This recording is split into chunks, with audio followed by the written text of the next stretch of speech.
영상으로 함께 예배하시는 모든 성도님들과 가정 가운데 하나님 평강에 함께 하시길 축복합니다. 우리 함께 말씀 보겠습니다. 사도행전 2장 1절에서 4절 말씀입니다. 사도행전 2장 1절에서 4절 말씀 우리 함께 읽겠습니다. 오순절 날이 이미 이름에 그들이 다 같이 한 곳에 모였더니 호련히 하늘로부터 급하고 강한 바람 같은 소리가 있어 그들이 앉은 온 집에 가득하며 마치 불의 혀처럼 갈라지는 것들이 그들에게 보여 각 사람 위에 하나씩 임하여 있더니 그들이 다 성령의 충만함을 받고 성령이 말하게 하심을 따라 다른 언어들로 말하기를 시작하니라. 아멘. 오늘은 오순절날 하나님께서 베푸신 은혜에 대해서 기념하고 감사하는 그런 절기인데요. 행하신 일을 다시 살펴보면 그것이 의미하는 바를 다시 생각해보는 그런 시간 가지도록 하겠습니다. 먼저 오순절 이 벌어진 일의 사건의 전말을 앞뒤로 간단하게 다시 생각을 해보면요. 먼저 예수님께서 지상의 사역을 마치시고 승천하시는 그런 사건이 앞에 등장을 하죠. 사도행전 1장 9절 11절 말씀입니다. 이 말씀을 마치시고 그들이 보는데 올려져 가시니 구름이 그를 가려 보이지 않게 하더라. 올라가실 때 제자들이 자세히 하늘을 쳐다보고 있는데 흰옷 입은 두 사람이 그들 곁에 서서 이르되 갈릴리 사람들아 어찌하여 서서 하늘을 쳐다보느냐. 너희 가운데서 하늘로 올려주신 이 예수는 하늘로 가심을 본 그대로 오시리라 하였느니라. 너희가 본 그대로 다시 오실 것이다 라는 약속과 함께 예수님께서 지상의 사역을 마치시고 승천을 하시는데요. 근데 승천하시기 전에 제자들에게 주신 말씀 중에 이런 말씀이 있었습니다. 사도행전 1장 3절 4절 그가 고난받으신 후에 또한 그들에게 확실한 많은 증거로 친히 살아계심을 나타내사 40일 동안 그들에게 보이시며 하나님 나라의 일을 말씀하시니라. 사도와 함께 모이사 그들에게 분부하여 이르시되 예루살렘을 떠나지 말고 내게서 들은 바 아버지께서 약속하신 것을 기다리라. 죽으시고 3일 만에 부활하신 후에 약 40일간 제자들하고 머무시면서 하나님 나라에 대해 가르치시죠. 그러나 승천을 앞두시고 제자들은 무엇을 말씀하셨는가? 죽으시고 부활하셨다는 분명한 증거를 가지고 있어요. 제자들 마음 가운데 확신이 있고 열정이 있지만 그것으로 충분하지 않다라는 것 우리 지난 주중에 살펴봤었는데요. 그러면서 뭐라고 말씀하시냐면 그 확신하고 열정 가지고만 나가지 말고 아버지께서 약속하신 것을 받을 때까지 예루살렘을 떠나지 말고 기다리라는 약속한 것을 기다리라는 말씀을 주시죠. 제자들이 기다립니다. 전승에 따르면 그 장소 마가의 다락방이라고 뭐 그렇게도 별명이 붙어 있긴 한데요. 어떤 방에서 약속하신 것을 기다리죠. 그리고 우리 좀 전에 읽었던 그 본문에 읽었던 사건이 발생을 하면 오순절 날이 이르는데 제자들이 모여있던 그 자리에 성령께서 임하시고 특별히 장소에 임하신 것도 있지만요. 개개인에게 임하셔서 각 사람 위에 하나씩 임하셨다라고 그렇게 표현이 되어 있는데 성령의 충만함을 받더라. 그리고 일종의 그 한 표현으로 방언이라는 걸 하게 되죠. 사도행전 2장 6절 이 소리가 나면 큰 무리가 모여 각각 자기의 방언으로 제자들이 말하는 것을 듣고 다 소동하여 여러 지역의 절기를 위해서 경건한 유대인들 또 경건한 이방인들이 예루살렘 방문하고 있던 그런 시기였는데요. 각 지역에서 온 사람들이 자기들 언어로 이야기를 들을 수 있을 만한 분명한 이야기로 들을 수 있을 만한 것들이 제자들 입을 통해서 이야기되어지고 무슨 일인가라고 이제 큰 소동이 발생하는 정황이 이제 성경에 묘사되어 있죠. 어떤 이들은 이 사건을 두고 조롱을 합니다. 사도행전 2장 13절 또 어떤 이들은 조롱하여 이르되 그들이 새 술에 취하였다 하더라 하면서 낮술 먹고 취해가지고 저런 식으로 한다라고 얘기했는데 베드로가 항변하는 사도행전 2장 15절 때가 제3시니 너희 생각과 같이 이 사람들이 취한 것이 아니라 하면서 제3시는 오전 9시 정도 되는 시간이라고 합니다. 당연히 술 마시고 취하는 시간이 아니고 그래서 술과는 상관이 없다. 그러면서 이 일이 벌어진 경위에 대해서 이야기하면서 예수 그리스도 복음을 전하게 되죠. 사도행전 2장 36절 그런즉 이스라엘 온 집은 확실히 알지니 너희가 십자가에 못 박은 이 예수를 하나님이 주와 그리스도가 되게 하셨느니라 하니라. 그렇게 베드로가 담대히 사람들 앞에서 비방하는 사람들, 조롱하는 사람들도 있었고요. 그 앞에서 그러나 담대하게 복음을 전했을 때 그 이야기를 들었던 사람 중에 3,000명이 무려 그날 예수님을 믿고 침례를 받게 되는 일이 발생을 하고요. 그리고 그 결과 교회가 세워지게 되죠. 사도행전 2장 46절 47절 날마다 마음을 같이하여 성전에 모이기를 힘쓰고 집에서 떡을 떼며 기쁨과 순전한 마음으로 음식을 먹고 하나님을 찬미하며 또 온 백성에게 칭송을 받으니 주께서 구원받는 사람을 날마다 더하게 하시니라 하면서 마음을 같이하고 그냥 예수 그리스도를 믿고 구원받고 침례받아서 하나님 백성이 되었다 거기서 끝나지 않고 마음을 같이하고 모이고 떡을 떼고 배우고 하는 일들이 공동체가 만들어진 일이 발생을 하고요. 그래서 오순절 성령께서 임하신 사건은요, 교회가 탄생하게 되는 사건이었다라고 그렇게 별명이 또 붙여져 있기도 한데요. 이제 우리 간단하게 살펴본 오순절날 벌어진 사건의 일종의 이제 전말인데 무엇을 의미하는가라고 했을 때 가장 첫 번째는요, 예수님도 그렇게 표현했습니다. 아버지께서 약속하신 것을 기다려. 사실 이 일이 벌어진 것은 결국 하나님이 약속하신 일이 벌어진 것이다라는 거예요. 그러면 무슨 일이 벌어진 건가라고 할 때요, 대표적으로 이야기하는 것이 새 언약에 대한 약속이 이루어진 것으로 이야기를 하죠. 예레미야 31장 31절에서 33절 말씀입니다. 여호와의 말씀이나 보라 날이 이르리니 내가 이스라엘 집과 유다 집에 새 언약을 맺으리라.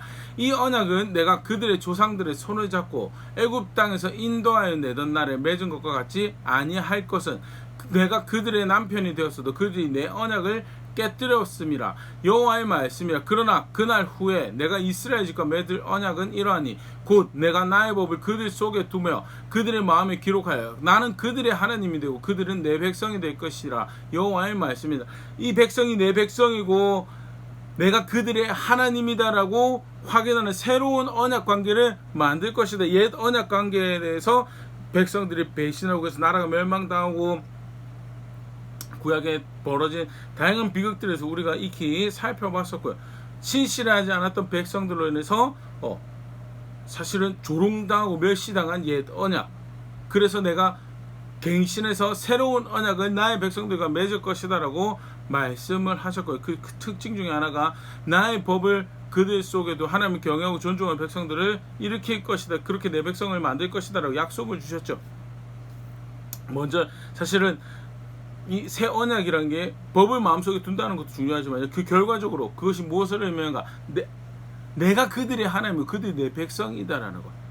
실제로 사실은 이 성령께서 임하셔서 그 새 언약이 그렇게 세워지게 되었다는 것을 확인하는 그 전제가 되는 것이 뭐냐면 예수님의 사역이 충분하게 그것을 이루시는 사건이었다는 것. 사실 오순절 사건은요, 자격이 없는 백성들에게 완전한 죄 사함이 주어지고 그래서 하나님이 그들과 함께 언약을 맺는 그런 일이 발생하는 것이 충분히 이루어졌다는 것을 분명히 확인하는 거죠.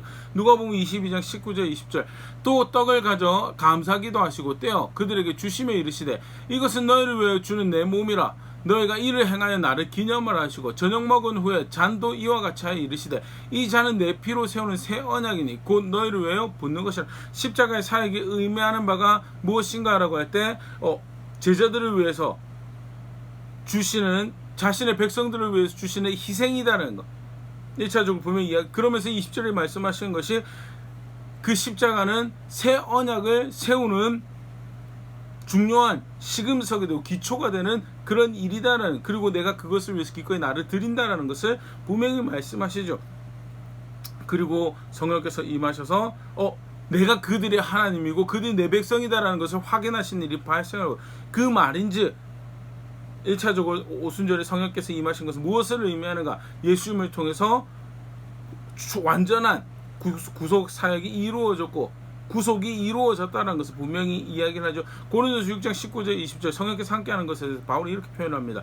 너희 몸은 너희가 하나님께로부터 받은 바 너희 가운데 계신 성령의 전인 줄 알지 못하냐? 너희는 너희 자신 것이 아니라. 그러면서 20절 값으로 산 것이 되었으니 그런즉 너희 몸으로 하나님께 영광을 돌리라. 하나님이 함께할 수 있는 자격이 없는 이들에게 그런 자격이 부여되어지는 대가가 지불되었고, 하나님 편에서 대가가 지불되었죠. 값으로 샀다라는 거에 대해서 예수님 사역이 그만큼 온전하게, 그의 사역은 너무나도 충분하고 온전하고 완전하게 영원하게 드려진 구속의 사역이었고, 그래서 하나님하고 하나님 백성의 관계가 그를 통하여 이제 새롭게 세워지게 되었다라는 것을 분명히 확인을 하죠. 특별히 사실은 성령께서 각 하나님의 영이 각 사람에게 임했다는 사실도 굉장히 놀라운 이야기지만요. 그게 무엇을 의미하는가라고 할 때 사실 우리 간단하게 지나가면서 살펴보지는 않았지만, 사실 승천하시고 난 다음에 기다리라고 하는 동안에 예수님의 제자들이 무엇을 하게 되냐면, 배신한 가룟 유다를 대신하여서 12명을 다시 맞추는 한 명의 사도를 이제 뽑는 그런 일이 발생을 하는데요. 그 특별하게 12이라는 숫자를 중요하게 생각했던 모양이다라고 그냥 생각을 하고 지나칠 수도 있지만요. 사실 그 12이라는 숫자가 상징하는 굉장히 큰 의미가 있지. 성경책에서는 하나님 백성의 숫자가 12이었죠. 처음 선택하셨던 하나님 백성의 숫자, 상징하는 숫자가 12였죠. 그래서 12의 돌을 가지고 제단도 만들고 12기둥도 세우기도 하시고요. 각 지파에서 12 하나씩 차출해서 제물을 받는 12이라는 숫자가 백성을 통한, 백성에 의한 백성의 구체적인 모습들을 담아내는 굉장히 중요한 숫자로 사용되었고요. 제자들도 그런 의미를 알았던, 어느 정도는 이해하고 있었던 바가 아닌가 생각되는데, 분명한 것은 성령께서 임하시기 전에 12이라는 숫자가 다시 채워지는 그런 일이 발생을 했고, 그리고 그들 위에 성령께서 임하셨다라는 것. 쉽게 말해서 성령께서 임하셨다라는 사실은요, 무엇을 의미하는가? 그들이 내 백성이다. 여기서 사실 그 12이라는 것은 뭐 어떤 분들은 이제 이스라엘 12지파를 대체하는 새로운 12이 만들어졌다라 그렇게 표현을 하게 되는데, 사실은 그런 정확까지는 잘 모르겠어요. 왜냐하면 신약에 그래서 베드로 지파다, 뭐 안드레 지파다, 요한 지파다, 그런 이야기를 구체적으로 뭐 요한계시록 가면 비유적인 그런 표현들이 등장을 하긴 하지만, 다른 신약 성경에서 그런 이해를 찾아볼 수가 없어요. 그래서 이스라엘의 오래전에 12를 대체하는 12이 세워졌다 그렇게 생각지는 않습니다. 그러나 분명한 것은 그 12를 기초로 해서 새로운 하나님의 백성이 세워지는 그런 기틀이 되었다는 것을 분명히 우리가 성경을 통해서 볼 수 있고요. 사도다 또는 제자다라는 기틀이죠. 더불어서 분명히 예수를 믿는 그 12 위에, 그리고 그들과 함께 모였던 그 제자들 위에 성령께서 부어주시는 걸 통해서 이들이 내 백성이다라는 것이 확인이 되어지는 사건이었다는 거예요. 그래서 새로운 하나님 백성이 세워지고 그들을 담아내는 새로운 공동체 교회가 만들어지는 사건이 무엇인가? 그게 오순절 사건이었죠. 특별히 아까 우리가 새 언약과 관련해서 살펴봤었는데요. 새 언약을 맺으시면서 그 예언 약속 예레미야 선지자 통해 주시면서 하셨던 약속 중에 들었던 내용도 사실은 이제 비슷한 부분들이 있는데요. 예레미야 32장 40절 41절, 내가 그들에게 복을 주기 위하여 그들을 떠나지 아니라는 영원한 언약을 그들에게 세우고 나를 경외함을 그들의 마음에 두어 나를 떠나지 않게 하고, 내가 기쁨으로 그들에게 복을 주되 분명히 나의 마음과 정성을 다해 그들을 이 땅에 심으리라. 하나님 나라의 백성을 삼으시는 새로운 약속을 맺는 거다. 그래서 끝까지 여호와를 경외할 수 있는 마음을 그들에게 주시고, 하나님이 마음과 정성을 다해서 그들을 하나님 나라에 심어가요. 쉽게 말해 그들을 내가 내 백성으로 여기겠다라는 이야기를, 그리고 지속적으로 내 백성으로 존재할 수 있도록 내가 마음과 정성을 다하여 그들을 보호하고 인도하는 그 일을 하겠다라고 말씀을 하셨고요. 그렇게 그 일종의 성취와 표징, 인침이라고도 표현을 하는데요. 표징으로 성령께서 예수님 제자들 가운데 임하셨고, 그것은 예수 그리스도 안에서 새 언약이 세워졌고, 일종의 언약 체결식 같은 것을 한, 뭐 시내산 언약을 체결할 때도 보면 먼저 언약 체결식을 하기 전에 모세를 통해서 백성들을 다시 초청하시죠. 독수리 나에게 업어서 너희를 이끌어내는 거 보지 않았느냐? 내 백성이 될래? 라고 할 때 우리가 그렇게 하겠습니다. 그러면 준비해라라고 그러고 실제로 이제 백성을 만나시고 그 이후에 시내산에서 언약 체결식을 하게 되는 그런 장면들이 연출이 되는데요. 예수 그리스도를 통해서 새 언약의 기틀이 충분히 마련되었죠. 그리고 준비되었은 백성들에게 성령께서 임하신 걸 통해서 그들이 내 백성이다는 새로운 언약의 시대가 이제 도래하였다는 것을 이야기를 분명히 성경에서 그런 의미를 가지고 있는 것을 이제 가르치고 있다는 것. 첫 번째 의미 우리가 살펴봤다면요.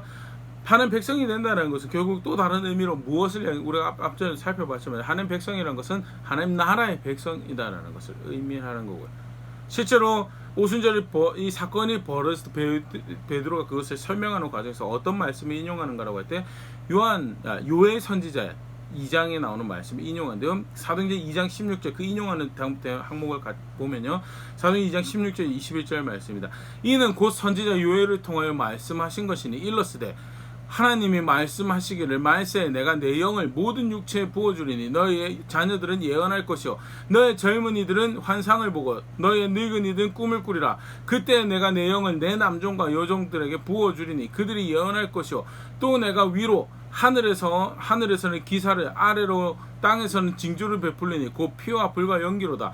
주의 크고 영화로운 날이 이르기 전에 해가 변하여 어두워지고 달이 변하여 피가 되리라. 누구든지 주의 이름을 부른 자는 구원을 받으리라 하였느니라.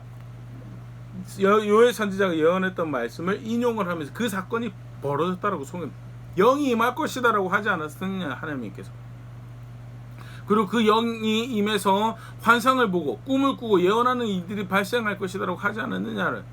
그리고 그것이 징조다라고 이야기하신 것 분명히 보지 않아요. 그 일이 벌어진 거다는. 그럼 요엘 선지자 2장 우리가 좀 읽었던 그 베드로 인용했던 말씀은 무엇을 이야기를 하고 있는 것 같아요? 요엘서 2장 1절 시온에서 나팔을 불며 나의 거룩한 산에서 경고의 소리를 질러 이 땅 주민들로 다 떨게 할지니 이는 여호와의 날이 이르게 됨이니라. 이제 임박하였으니 여호와의 날에 임박한 그 모습으로 이야기되어지고 있는 것이 내 영을 부어주리라. 여호와의 날이 임박했다는 것이 무슨 말이냐라고 할 때 여호와의 날은 구원의 날이고 또 복수의 날이죠. 그게 무슨 의미냐? 하나님의 나라가 사실 임하는 것을 의미하는 것이 여호와의 날. 하나님 통치가 적극적이고 직접적인 통치가 이 땅에 임해서 그 앞에 구원받을 백성이다라고 여겨진 백성들은 구원을 받게 되는 날이 여호와의 날이고 반대로 그 앞에 죄에 있다 여기서 심판을 받게 되는 날이 또한 여호와. 그렇게 하나님의 통치가 임하는 그것을 요한복음 2장 요엘서 2장 27절 그런즉 내가 이스라엘 가운데 있어 너희 하나님 여호와가 되고 다른 이가 없는 줄 너희가 알리라. 내 백성이 영원히 수치를 당하지 아니라. 하나님께서 백성 가운데 임하셔서 하나님 나라가 왕이신 하나님 임하셔서 나라가 펼쳐져 가는 것을 의미하는 게 여호와의 날의 또 다른 표현이죠. 그러면 베드로가 저 말씀을 인용했다라는 것, 성령께서 임하신 사건이 무엇을 의미하는가? 하나님 나라가 우리 가운데 임했다라는 것을, 하나님 나라가 우리 가운데 임했다라는 것을 이해하고 있었고, 오순절에 성령께서 임하신 것은 아까도 한 가지 얘기했지만 성령께서 임하셔서 은사가 주어지고 교회가 탄생하고 굉장히 중요한 모습이죠. 정말 놀라운 은혜고요. 근데 그것이 의미하는 바가 뭐냐? 하나님 나라가 임했다는, 하나님 나라. 새로운 시대가 되었다. 구원이 그토록 임하기를 바라고 소망하고 오물불망 언제 그 은혜를 주실 겁니까? 라고 기다리고 있었는데 사실은 그 하나님 나라, 그 구원이 임했다는 것. 예수 그리스도가 왕이신 걸 통해서 하나님 나라의 임함을 선포하시고 성령을 통해서 그 실제를 드러내셨죠. 그 복음을 전하시고 왕이 예수 그리스도 왕이신 나라가 선포되어지고 펼쳐졌어요. 오순절을 통해서 확인하시는 그 일이, 그리고 그 백성들을 받으시는, 공식적으로 언약을 맺으시고 받으시는 그 일이 벌어졌던 것이 오순절이 가지는 의미고, 예수 그리스도를 왕으로 아는 나라가 구체적이고 분명하게 퍼져가는 그 신호탄이 되고 그 새로운 시도됨에 대해서 선언하고 그것을 공표하는 사건이 무엇이었는가? 그게 오순절 사건이에요. 다른 구약의 말씀들을 보면요, 그 여호와의 날이 임하 하나님의 나라 임박하였음을 보여주는 일종의 사인으로 등장하는 것이 하나님의 영이 부어진다는 거예요. 이사야 32장 15절 마침내 위에서부터 영을 우리에게 부어주시리니 광야가 아름다운 밭이 되며 아름다운 밭을 숲으로 여기게 되리라. 영이 위로부터 부어져서 황폐하고 척박한 땅에 아름다운 밭이 열매 맺을 수 있는 밭이 되고, 아름다운 밭, 그게 더 풍성히 숲으로 여기지는 그런 일들이 하나님 나라의 생명력을 의미를 하는 거죠. 그 놀라운 구원이 도래하는 것을 의미하는 것. 그 징조가 뭐냐? 영을 우리에게 보여주는. 에스겔 37장 14절 내가 또 내 영을 너희 속에 두어 너희가 살아나게 하고 내가 또 너희를 너희 고국 땅에 두리니 나 여호와가 이 일을 말하고 이룬 줄 너희가 알리라. 여호와의 말씀이 하나님 나라에 하는 백성들을, 생명을 잃어버린 백성들이 아니 숨쉬고 다 살아가고, 아니 여기서는 생명이 하나님부터 떨어져 나간 거죠. 포로로 끌려가고. 그래서 다양한 서름과 억압과, 또 사실은 그 중에는 영혼을 팔아버리고 바벨론 문화, 페르시아 문화에, 그리스 문화에 영혼을 잃어버리고 살아가면 그 하나님 백성들을 살아나게 하고 하나님 나라에 다시금 살게 하는 그 일을 할 것이다라고 약속하시면서 그 징조를 이야기해, 내 영을 너희 속에 두어 내가 그 일을 할 것이다라고. 하나님 나라가 그렇게 임하는 거에 대해, 임박한 하나님 나라가 임한 거에 대한 징조나 사인이 뭐였냐? 하나님 영이 임하시는 거고요. 하나님 나라 임함을 분명히 확인하는 사건. 새 언약의 시대가 되었고, 새 언약의 시대가 의미하는 또 다른 의미, 동시에 다른 의미가 뭐냐? 하나님 나라가 임했다라는.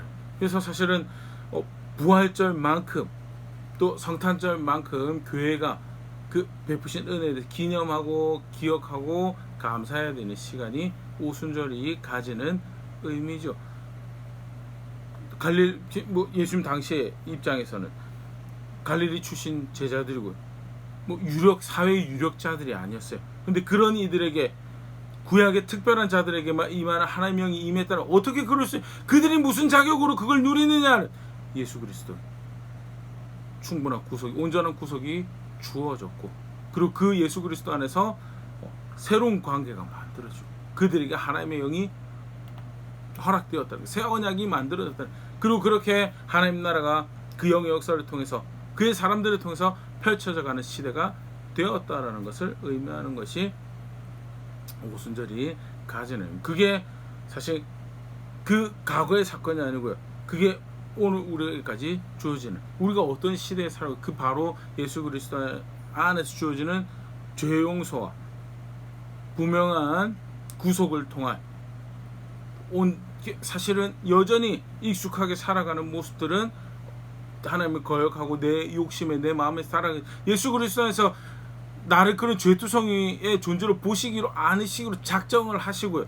실제로 내가 예수 그리스도를 믿는다라고 할 때 하나님 나라 백성 삼으시는, 새로운 언약 관계를 주시는 그 시대 가운데 우리가 지금 실제로 살아가고 있죠. 그리고 약속하신 성령을 허락하셔서 실제로 하나님 나라에 살아가는, 하나님 나라가 적극적으로 그의 백성들을 통해 펼쳐져가는 것들을, 그의 영의 역사를 통해서 펼쳐져가는 그런 시대에 살아가게 하신 것이 사실 오순절 이후에 살아가는 거. 오순절은 바로 신호탄과 선포가 선언이 되는 사건이고, 우리가 어느 시대에 살아가고 있는지를 분명히 확인하는 그런 기념비 같은 그런 사건이다. 그렇다면 사실은 이제 우리가 이 오순절 사건 굉장히 감사해야 될 일이죠. 기뻐해야 되고 감격해야 되는 일이고요. 그 동시에 분명히 가져야 될 자세인데요. 히브리서 12장 28절, 간단하지만 한 구절 안에 그걸 분명히 확인을 하고 있는데요. 히브리서 12장 28절, 그러므로 우리가 흔들리지 않는 나라를 받았은즉 은혜를 받자. 이로 말미암아 경건함과 두려움으로 하나님을 기쁘시게 섬길지니. 예수 그리스도 안에서 약속되어진 나라, 성령을 통해서 인치시고 확인되어진 나라 받아가고 있는 중이죠. 그 임박함을 확인을 하셨고요. 그렇다면 어떤 자세를 가지고 살아야 되는가? 예수 그리스도를 알게 하신, 그 놀라운 구원의 복음을 듣게 하시고 그 안에 죄 용서를 확인하게 하신 그 은혜 가운데 마땅히 할 말하고, 마땅히 선택해야 될 거 생각하고 선택하고 순종하고 살아가면서 하나님이 어떻게 기뻐하실까, 무엇을 기뻐하실까, 그걸 고민하고 배우고 살아가는 자리에 있는 게, 그게 오순절의 의미를, 흔들리지 않는 나라를 주셨음에 대해서, 예수 그리스도 안에서 분명한 은혜가 우리에게 임했음에 대해서 알고 있는 백성들이 살아가는 모습이다. 성령께서 임하셨어요. 놀라운 일이 예수 그리스도 안에서 그 은혜가 주어졌어요. 선물이 주어지고, 심지어 내가 예수님을 주로 알고 믿게 되는 일도 발생을 했어요. 그런데 여전히 그 예수 그리스도의 사람으로, 그 영의 인도하실 때 교회의 일원으로 살아가, 그 나라의 소속으로 살아간다고 하면서 기쁘시게 될 구원의 주가 없어요. 또는 그가 기뻐하시는 경건한 삶의 모습이나 그 앞에 경각심을 가지고 살아야 되는 내 상태에 대한 이해가 없어요. 어떤 은혜를 누리고 살아가는 자리인지 나 자신에 대한 바른 이해가 없어. 그렇다면요, 사실은 정직하게 말씀 앞에 다시 서고 우리가 살아가야 될 모습, 은혜를 아는 자리에 살아가는 모습에 대해서 겸손하게 배워가는 자리에 있어야 되지 않을까 생각되어지는데요. 간단하게 오순절이 가지는 의미에 대해서 함께 살펴보고 우리가 살아가야 될 모습에 대해서 살펴봤는데, 말씀 앞에서 다시 돌아볼 수 있으면 좋을 것 같습니다. 새 언약의 시대가 되었다는 거요, 놀랍게 확인해 주셨어요. 사실 이 하나님께서 이 구약의 예고편으로 주셨던 것을 이뤄가신 모습이 너무 기가 막힌데, 예수님께서 죽으셨던, 십자가에 못 박히셨던 그날이 6월절 절기죠. 그래서 6월절 어린 양으로 그 가족들의 죽어야 될 그 상태를 모면하는 이 구원의 방편으로 주어졌던 어린 양이, 구약의 출애굽 사건에 그렇게 주어졌던 어린 양이 실제 예수 그리스도를 통하여서 온 세계를, 온 모든 민족을 구원할 어린 양으로 주어지는 사건이 6월절날 발생을 하고, 그리고 오순절날 시내산에서 언약을 맺었죠, 백성들이. 그래서 지금도 말씀을 받은 것에 대해서 감사하고 특별한 백성 삼으셔서 그들로 하나님 나라를, 하나님을 왕으로 하고 주로 하고 하나님 나라에 살아가는 그 은혜를 기념하는 측면에서 말씀을 스트레이트로 공부하는 그런 특별한 시간을 가지는 게 오순절을 기념하는 방식으로, 우리를 그의 백성으로 여기셨구나라는 것을 기뻐하는 모습으로 하나님 앞에 서는 이스라엘 백성들 절기가 오순절인데, 그 오순절날 성령을 보여서 우리를 예수 그리스도 안에서 자격 없는 우리를 하나님 백성으로 여기셨구나라는 것을 확인하게 하시고, 분명한 증거 가운데 하나님 나라가 그렇게 실제로 우리 가운데 임했구나라는 것을 확인하게 하시고 그 나라를 향해 살아가게 하시는데, 다른 기뻐할 것들, 다른 감사할 것들을 다른 은혜를 쫓아 살아가는 그런 혹은 자리에 있다면 정직한 말씀 앞에 설 수 있으면 좋겠고, 히브리서 기자 분명히 도전하는 것처럼 경건함과 두려움으로 하나님 기쁘시게 섬기는 것이 그 나라를 받은 사람이, 은혜를 아는 사람이 살아가는 모습이다. 겸손하게 그런 거는 살아가며